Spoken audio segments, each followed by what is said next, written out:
My name is Natalie Morgan. I am 28 years old, and I have just officially received my MBA degree from Stanford, a milestone that cost me years of youth, tears, and sleepless nights to achieve.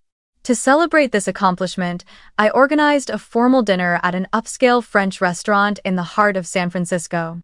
I chose everything. From the guest list, which included my parents, my younger sister, and a few close relatives, to the menu of fine wine, steak, and escargot. I wanted tonight to be the rare occasion when my family would finally see and acknowledge my efforts. This was supposed to be my night, a night where the spotlight illuminated the journey I had fought so hard to complete. Yet, when my father, David, stood up and raised his glass, I heard the same words I had heard all my life. Emily, you are the one who truly makes us proud. You are responsible, successful, independent, and you don't need anyone. His voice was firm, deliberate, as though the speech had been carefully prepared solely to praise my younger sister. My mother, Linda, immediately joined in, her eyes gleaming as they settled on Emily. That's right. At just 25, my youngest daughter is already a PR manager in New York, talented and beautiful, standing strong on her own. Absolutely wonderful. I sat there, silent, forcing a smile while my chest tightened.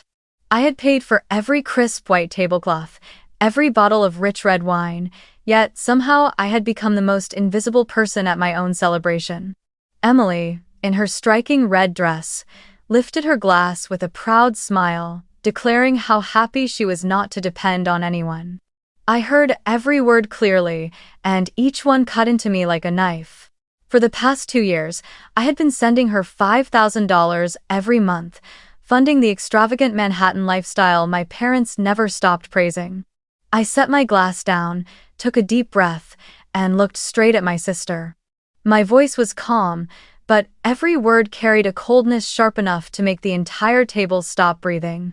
Perfect, I said, a faint smile tugging at my lips. Then from today on, you won't be needing the $5,000 I've been sending you anymore. The room shattered in an instant. The clink of silverware against porcelain rang out, then everything sank into a heavy silence. Emily's face drained of color, her eyes wide with panic. My parents sat frozen, as if they had just watched a curtain drop to reveal a truth they had never imagined. In that moment, my graduation dinner was no longer a family celebration, it became the opening scene of a real confrontation. Before I continue this story, I have a question for you. Have you ever been dismissed by your own family, compared to the so-called golden child, while all your true efforts went unnoticed? And where are you watching this from? Leave a comment below so I know I'm not alone. I still remember clearly the family holidays over the years, where favoritism played on repeat like an old record, echoing so often that I no longer knew how to react except with silence. Every Thanksgiving, my parents' wooden house on the outskirts of Sacramento filled with laughter, the smell of roasted turkey, and the warm glow of golden lights. Chairs scraped across the floor, wine was poured, mashed potatoes were passed around, and of course, when my father raised his glass, the spotlight always landed on Emily. This is my youngest daughter, Emily, a PR manager in New York. She truly makes us proud, he declared as if he were delivering a speech to a crowd. My mother jumped in right away, her face radiant. She's not only beautiful but also independent, never needing anyone to look after her. The whole table nodded and laughed, while I sat there, head down, picking at a piece of turkey on my plate, pretending to be too busy eating to show the loneliness that weighed on me. Christmas Eve was no different. As everyone gathered around the sparkling tree, exchanging small gifts, my parents once again seized the chance to boast about Emily to relatives and neighbors who dropped by. She just bought an apartment in Manhattan, my father said with pride, while I knew full well that the apartment was being kept afloat by the monthly payments I sent. She also manages a big team, such a bright future ahead, my mother added, her eyes shining as if every achievement my sister exaggerated was another medal pinned to her chest. And when someone asked how I was doing, my father brushed it off with a short reply. She's still glued to her computer. I've told her countless times to find a real job. His words landed in everyone's ears like undeniable truth, leaving me feeling small and invisible in a room lit with Christmas lights. Even on birthdays, when I should have been the one celebrated, I was always overshadowed. On my 27th birthday, I went home hoping for a small gathering, maybe a simple cake. But that night, Emily showed up in a new designer dress, and the entire evening revolved around her showing off her new project at work. My parents and relatives kept asking her questions, showering her with praise, while the only gift I received was a scarf my mother handed me absent-mindedly before turning back to discuss Emily's upcoming vacation. I sat there quietly, the candles on my cake burning down almost to nothing, unnoticed by everyone. What hurt me most was not just the favoritism, but the fact that my parents had never once truly asked me, "What are you working on? Are you doing okay? What have you accomplished?" They only saw the surface, the old car I drove, the plain clothes I wore, the modest apartment I rented, and concluded that I was a failure. In their eyes, a child's worth was measured by appearances and flashy titles. And in that game, Emily always won by a landslide, while I was pushed aside like an unnecessary pawn. Many times, I tried to reveal just a little about what I was doing. I told them I was building an online education platform, that we had just signed a contract with a major university, that student registrations had already passed 10,000. But instead of showing interest, my father waved it off. "You should think about applying to Google or Apple. That's what a real job looks like." My mother, meanwhile, gave me a look tinged with pity.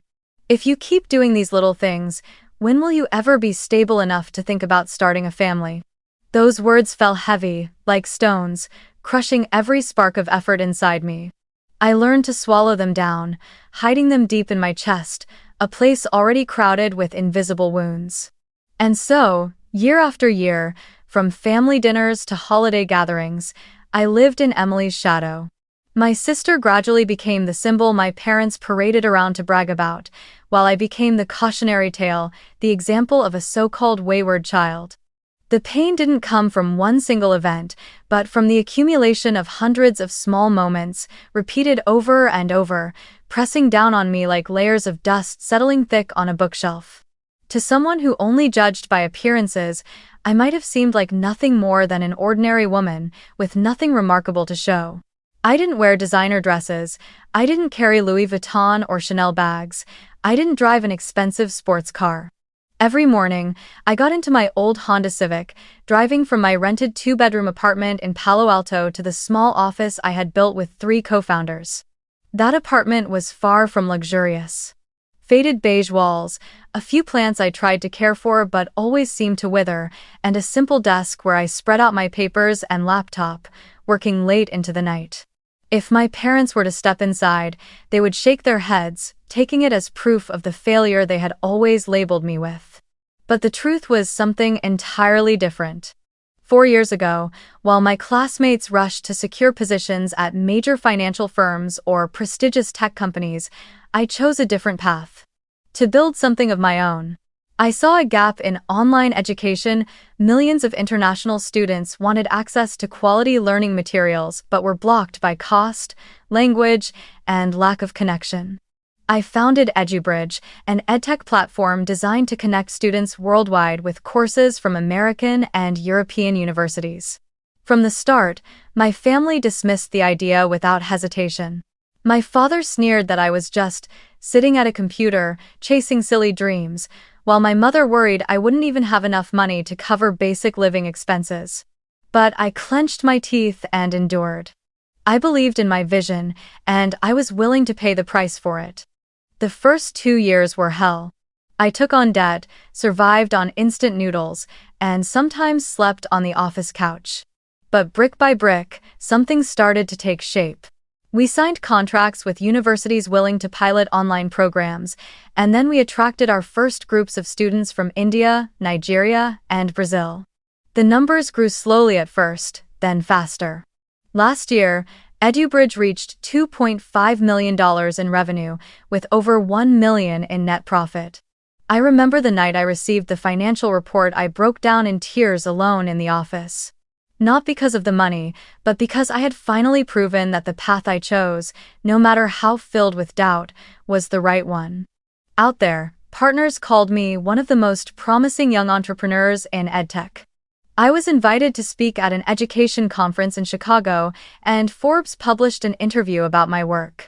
Investors kept knocking, eager to pour in more capital to expand into the European market. Yet, in the eyes of my family, none of that seemed to exist. At family dinners, my father would still shake his head and say, "You should find a stable job at a proper company." My mother would compare me to my sister. "Look at Emily, 25 years old and already a manager in New York. She knows how to dress, how to network. That's what a successful daughter looks like." There has always been a bitter paradox in my life. Outside, society respected me as a young, successful entrepreneur, but inside my family, I was forever branded the failure. I could never understand why my parents only saw the glamorous shell. Emily wore those carefully staged photos on Instagram, the dazzling red dresses at parties, and called that success. Meanwhile, everything I had built with sweat, tears, intelligence, and relentless determination was dismissed as nothing more than wasting time at a computer. I had once tried to explain, once wanted to show them the financial reports or the articles written about me. But after each time seeing my father's indifferent eyes and my mother's mocking smile, I chose silence instead. I told myself that maybe one day, the truth would speak for me. And tonight, at the very dinner I had organized, when they once again raised their glasses to praise Emily as someone who needed no one's help, I knew that moment had finally arrived. I sat there, letting them drown in their illusions, while inside me lay a vault of truths they had never cared to see. Natalie Morgan was not a failed dreamer. I was the one who had built a multi-million-dollar company from nothing, the one who had turned the dream of global education into reality. Yet the bitter truth was that, in order to be recognized, I not only had to fight for my place in the world, but I also had to confront my own family. And the words I let slip at tonight's dinner were only the beginning, the first crack in the facade, leading to the truth that would soon be exposed in full. 2 years ago, on a weekend evening, I received a call from Emily. Her voice trembled, breaking on the other end of the line before collapsing into sobs. I remember that moment vividly. I felt a rush of panic and worry for her, mixed with the uneasy suspicion that something was terribly wrong. Emily had always been the polished one, the sister who showed up in sparkling dresses, perfectly made up, wearing that flawless magazine cover smile. Hearing her crying so uncontrollably left me so unsettled that I jumped up from my chair, pacing around my small Palo Alto apartment as if I were the one in crisis. Between gasps and hiccuped sobs, Emily confessed the secret she had been hiding all along. She was drowning in debt. The luxury Manhattan apartment she rented to fit in with her wealthy friends was costing her nearly $4,000 a month. The expensive car she bought just to post photos online came with a crushing loan and costly maintenance. Her credit cards were maxed out from endless swipes on lavish restaurant meals, designer handbags and stilettos, and weekend getaways meant only to stage a few perfect Instagram shots. She pleaded, "Natalie, I'm about to lose everything. I can't cover rent this month, my credit card bills are past due, and I'm terrified the bank will sue me. I can't let Mom and Dad find out if they did. I don't think I could ever face anyone again. Just a few months, I swear. Help me get through this, and I'll stand on my own again." I stayed silent for a long time after her plea. Inside me, a storm of conflict rose. I knew Emily was used to living for appearances, that she had never truly taken responsibility for her actions.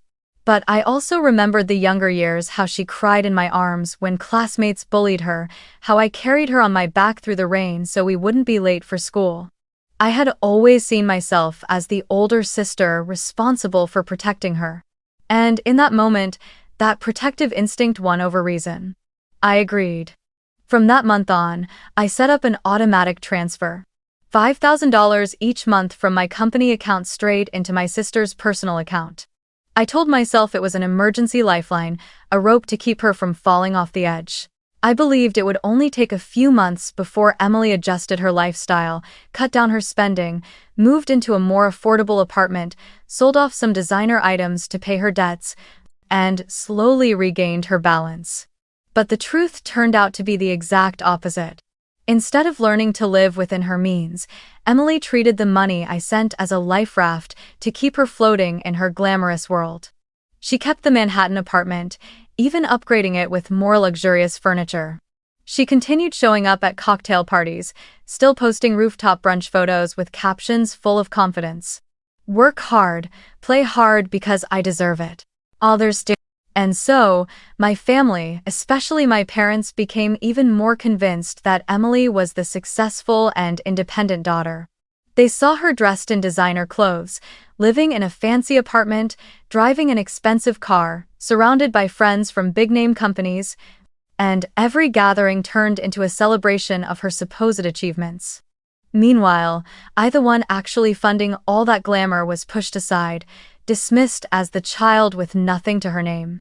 I brew it. What made it even more bitter was that Emily began weaving a story of her own success. She told our parents she had received a raise, that she had just landed a major project, that her company was considering promoting her to director. My father's eyes lit up as he listened, proudly retelling her words to friends and relatives.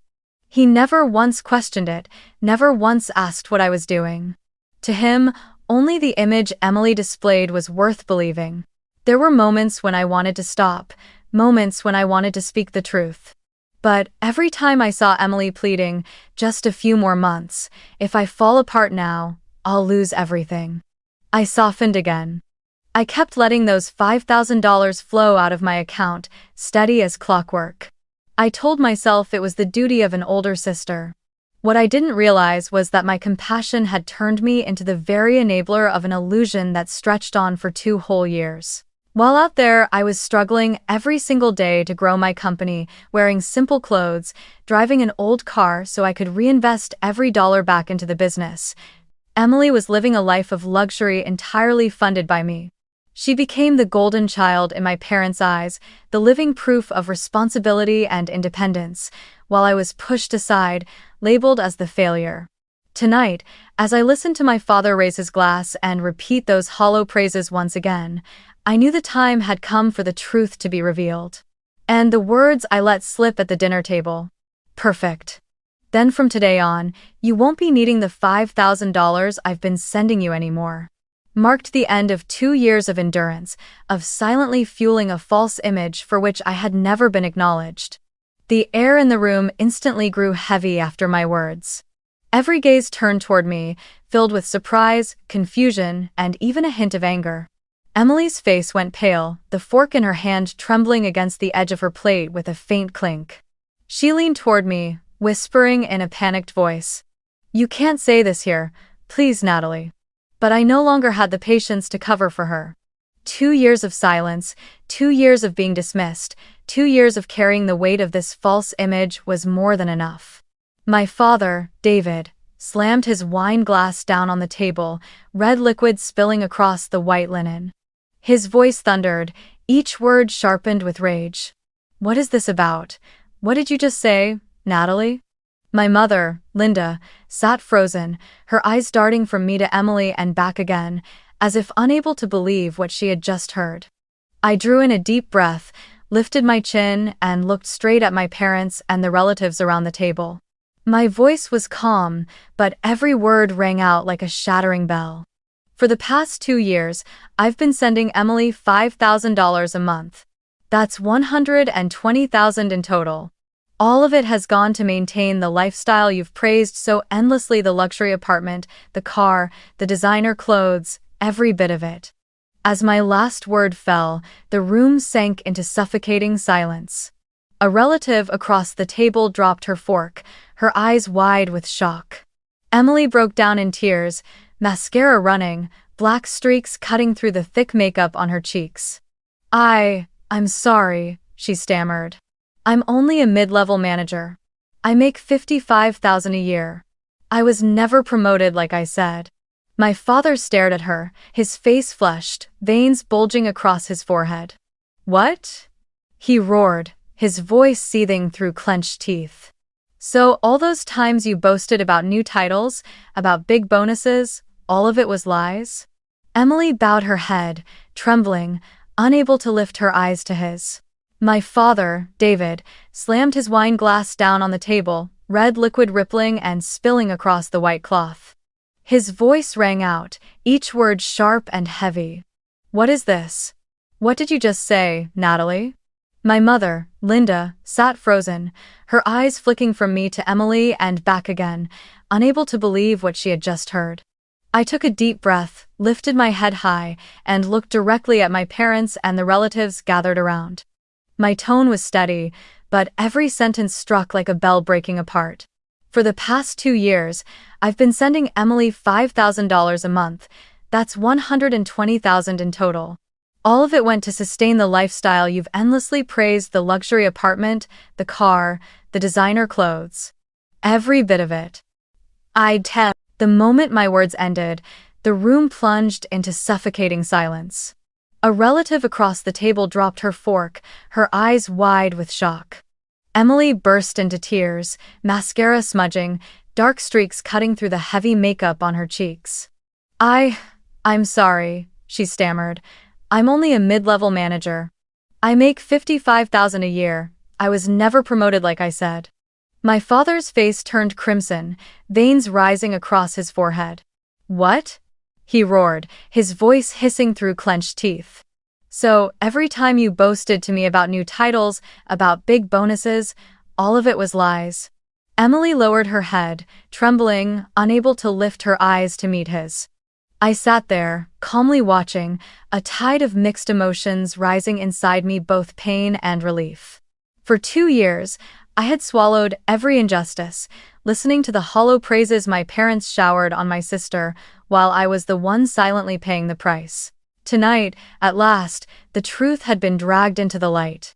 My mother pressed her hand to her forehead, murmuring, "This can't be, Emily, you deceived your own parents?" Her voice shook, as though she could not reconcile that the perfect youngest daughter had only been a facade.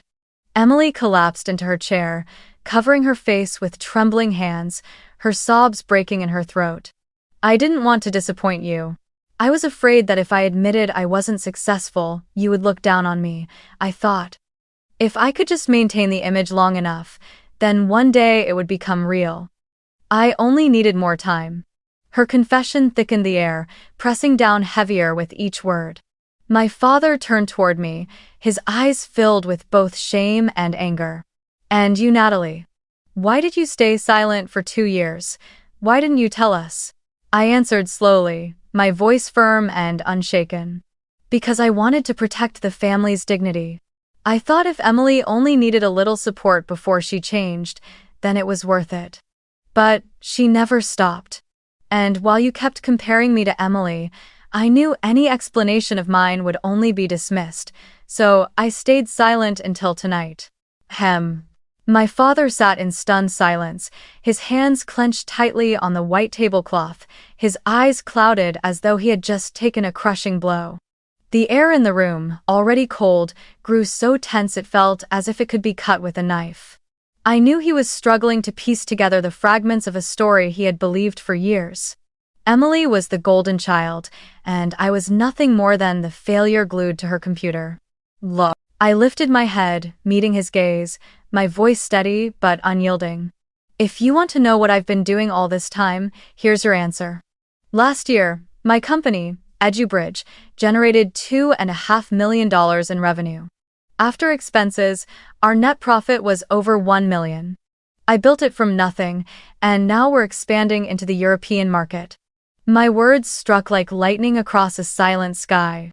Relatives around the table snapped their heads toward me, my mother raised a hand to her mouth, and my father sat frozen, his face shifting from confusion to shock.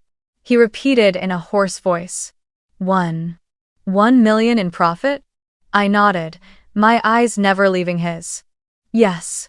And everything you've admired about Emily, the apartment, the car, the designer clothes, was sustained by the $5,000 I sent her every month for the past 2 years. That is the truth. That was. Emily jolted, whipping her head toward me, her face streaked with smudged mascara, her trembling hands clasped together in desperation. "Please, Natalie, don't cut the money. If you stop, I'll lose everything. My apartment, my car, my credit cards, I can't pay for any of it. I'll fall apart." Her voice cracked, stripped of every trace of the pride that had once made her the so-called successful child my parents so proudly paraded. I sat in silence for a few seconds, each heartbeat pounding like a war drum. For 2 years, I had allowed my sister to lean on me to build this illusion, while I endured the contempt of my own parents. But in that moment, I knew I had to stop. I picked up my phone and opened the banking app. My fingers moved across the screen, each tap severing the invisible rope that had bound me for so long. When I finished, I turned the screen so everyone at the table could see. "The automatic transfer of $5,000 each month," I said evenly, "is officially canceled from today." I set the phone down on the table, the screen still glowing with the message, "Recurring transfer canceled." In the heavy silence, Emily's sobs tore through the air. She slumped into her chair, trembling hands clutching the napkin, her voice breaking. "You can't abandon me now. I have no way to manage this. I need that money to survive. I promise I'll change. I just need a little more time." Mascara, stained tears streamed down her face, smudging the carefully painted mask she had worked so hard to maintain. I looked at my sister, my heart still carrying the faint softness of an older sibling, but my reason had risen stronger. I knew that if I kept opening my wallet, I would only trap myself in the same cycle, while she would never learn to stand on her own. "Emily," I said, slowly but firmly, "I won't ask you to return the $120,000 you've already received. Consider it an expensive lesson for both of us. But I won't send you another dollar. I cannot keep feeding a lie while sitting here watching our parents worship you on the back of my hard-earned money." I paused, turning my eyes toward my parents, every word aimed straight at their hearts. "And you need to hear this clearly. It's time for this family to stop judging by appearances. Success is not measured by a flashy apartment, or by a title that means nothing, or by curated photos on Instagram. Success is measured by the real value someone creates. And I have proven that whether you ever cared to listen or not." My father lowered his head, his veined hands clasped tightly together, silent as though no words could justify what had been revealed. My mother blinked rapidly before letting out a quiet sigh, her shoulders trembling. The two people who once so proudly raised their glasses to toast their golden child now looked small, remorseful, and weighed down with shame. My father finally spoke, his voice heavy. "We were wrong. All these years, we blindly believed in what was easy to see, without ever asking questions or caring about the truth. We let you carry far too much." Lo. Emily lifted her tear-streaked face, her eyes red and swollen, clinging desperately to a shred of dignity. "But you still love me, don't you? I only wanted you to be proud of me." I turned to her, my voice slow but firm. "Real love doesn't need to be built on walls of pretense. You chose the path of showing off, of hiding the truth, and now you're paying the price. If you truly want Mom and Dad to be proud of you, then live within your means. Prove yourself with your own efforts, not with my money." The room sank into a long, heavy silence. I realized that my words weren't just for Emily, but for my parents as well. For years, they had weighed everything on the scales of appearances and forgotten real value. They admired my sister's designer dresses but dismissed my simple shirt. They were proud of Emily's Manhattan apartment but never cared to see the multi-million-dollar company I was building. Now, I was forcing them to face the truth they had long chosen to ignore. My mother gently took my hand, her voice breaking. "Natalie, I'm sorry. I never imagined that what you've achieved was this great. You always looked so simple, and I assumed you had nothing." I looked at her, a wave of sadness and relief rising in me. "Mom, sometimes simplicity holds far more than what the eye can see. What I need is not pity or comparison. I only need respect, to be seen for my true worth." "Olin." My father lifted his head, his eyes red from holding back emotion. You're right. We were biased, blind. I thought success had to follow the path I understood: titles, steady paychecks, things that were easy to boast about. I never listened when you tried to explain. And now, I am ashamed. He turned to Emily, his voice firmer. You need to learn how to live honestly, Emily. Don't expect your sister to save you ever again. If you want respect, you must earn it with your own strength. How? Emily broke down, burying her head in her arms. My father's words were the final blow, cutting through the illusion she had clung to. I didn't feel triumph, nor did I feel victorious. What I felt was relief, as if, after all these years, I had finally drawn a clear line. I was no longer the shadow propping up someone else's false glow. I had spoken my truth, and they had no choice but to hear it. The dinner that was meant to celebrate me had turned into a tribunal of truth. But in that very place, I set new boundaries. I would no longer allow myself to be used, no longer allow myself to be dismissed, and I forced my family to change the way they saw me. My parents bowed their heads in shame, and Emily collapsed, facing raw reality for the very first time. And I knew, from that moment on, none of us could ever return to the sweet lies of the past. Just 1 month after that chaotic graduation dinner, it was as if my family had been turned onto a completely new page. Every mask, every false shimmer, vanished in an instant, leaving only truths each of us was forced to confront. For me, the first change came in what seemed like a small detail. My bank account no longer drained $5,000 every month. The money that had disappeared with clockwork regularity, as though it were some invisible obligation, now stayed where it belonged. And I chose to invest it into something that truly mattered: my own company. EduBridge, the creation I had built from sleepless nights and countless keystrokes, now had the chance to reach further. I immediately reinvested. Hiring a marketing team in Berlin, signing contracts with 2 universities in Germany and the Netherlands, and upgrading our servers to better serve international students. Within just 4 weeks, new registrations climbed by nearly 30%, and revenue ticked upward each day. Sitting alone in the office at night, watching the glowing green numbers on the screen, I knew that the money which once vanished into Emily's red dresses and rooftop parties had finally found its rightful place. In stark contrast, Emily began her freefall. The glamorous Manhattan apartment once flaunted on Instagram became an unbearable burden. She was forced to give it up, packing her things in tears, moving into a cramped studio in Brooklyn barely 30 square meters wide. Gone were the cleaning services, gone was the luxurious furniture. For the first time, she had to learn how to do her own laundry, cook simple meals, and compare prices at the supermarket to save every dollar. The wardrobe that once overflowed with designer clothes now stood hollow, as one Gucci bag, one Prada purse after another was sold off cheaply online or pawned away. The change didn't just take place in her new apartment, it unfolded publicly on social media, the very place where Emily had built her golden child image. Her Instagram once had tens of thousands of followers, filled with glamorous snapshots, glittering dresses at rooftop parties, a Chanel bag posed perfectly on a cafe table, the Manhattan skyline glowing through her apartment window. But once the flow of money from me stopped, so did the stream of new photos. Emily began recycling old ones, desperately trying to hide the truth. One day it was a picture at a fancy cafe from a year ago, the next it was the red dress from a long-past party.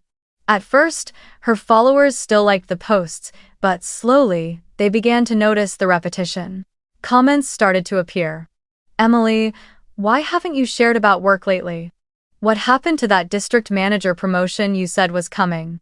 She tried to maintain the illusion with vague captions, like, learning to enjoy the simple things, but her followers, so used to her extravagant image, weren't easily convinced.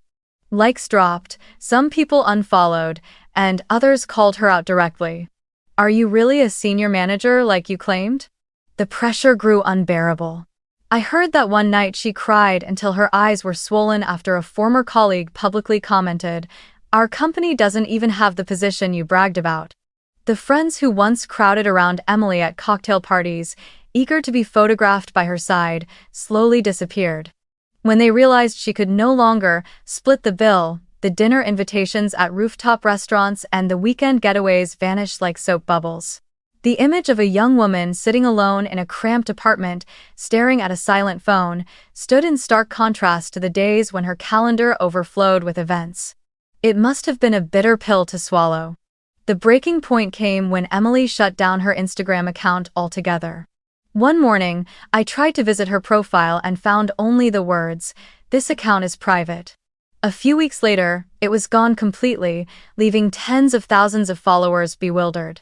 The aura she had carefully built on the back of my money crumbled in just a few short months. Emily was no longer the golden child, but simply a young woman struggling to navigate the modest life she had once looked down on.